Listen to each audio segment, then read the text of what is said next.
In this video, we will discuss frequency, relative frequency of observed outcomes, and introduce the concept of distribution.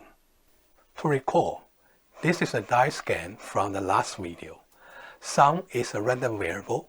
The printout is the 10 observed outcomes. Totally, we tried 50 times and get 50 realized outcomes of sum. Now we want to calculate the frequency in this collection of outcomes.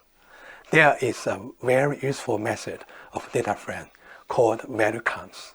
It will output pandas series, which has only one column if compared with data frame. Its index is a list of different outcomes, and the value column lists the frequency. We even can sort this series according to the index using sort index. For example, in output, the first row says the frequency for the outcome 2 is equal to 1. We can plot frequency using bar chart, as the frequency will change as the number of trials changes. If we want to compare the frequency of different trials, we have converted frequency into relative frequency. Relative frequency equal to frequency divided by number of trials. With relative frequency, the shape of bar chart does not change.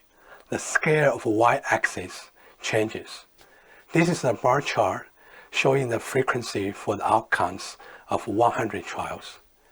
As we increase the numbers of trials, for example, we start with 100 trials. This is the one with 400 trials, 800 here, 1,000 trials in this chart, 2,000 trials in this chart. The bar chart goes toward a limit. The relative frequency becomes more and more stable as you increase the number of trials. What could be the limit if we have infinite number of trials? Distribution of a random variable is a table consists of two sets of values, one for different values of outcomes. The other lists the probability for each value. Here is a distribution table. We can compute all probability for X using Python here. X distribution is the distribution table we built. From the distribution table, we do not know the shape of outcome immediately. Usually, mean and variance are two characteristics of the distribution of random variables. Mean of a random variable is also called expectation. The right side is a general formula for the mean and the variance of a discrete random variable. Xi here is any possible outcome. Pi here is the probability for this outcome. The mean is the average of all outcomes weighted by probabilities. Similarly for variance, which describes the variation of outcome. On the left, it is a Python to compute the mean and the variance given distribution table. What is the distribution for continuous random variables? How to compute the probability for continuous random variable? We will start with the simplest continuous random variable, which has a uniform distribution. This kind of variables takes possible values with an equal chance in certain range. Here's the distribution graph for uniform random variable, which takes the values on 0 and 100 with equal chance. The height of a red line is not a probability.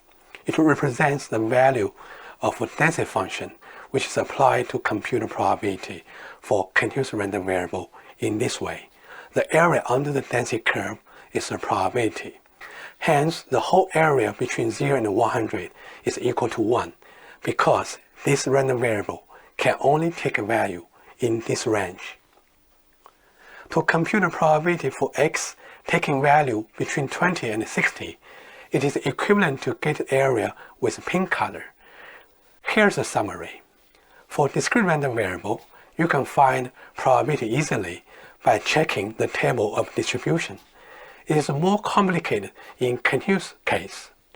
It is the area under the probability density function in short PDF curve. PDF can take any shape. You should be careful to note that PDF is not a probability. Now, let's come back to finance questions. Why we need a continuous random variable? because the distribution stock daily return is continuous. We know that real distribution of stock return cannot be directly observed, not like the dice game. But do we have any good distributions that can describe the daily return reasonably good? In the next video, we will explore this problem and demonstrate how to apply normal random variable, most popular continuous random variable, to approximate distribution of stock return.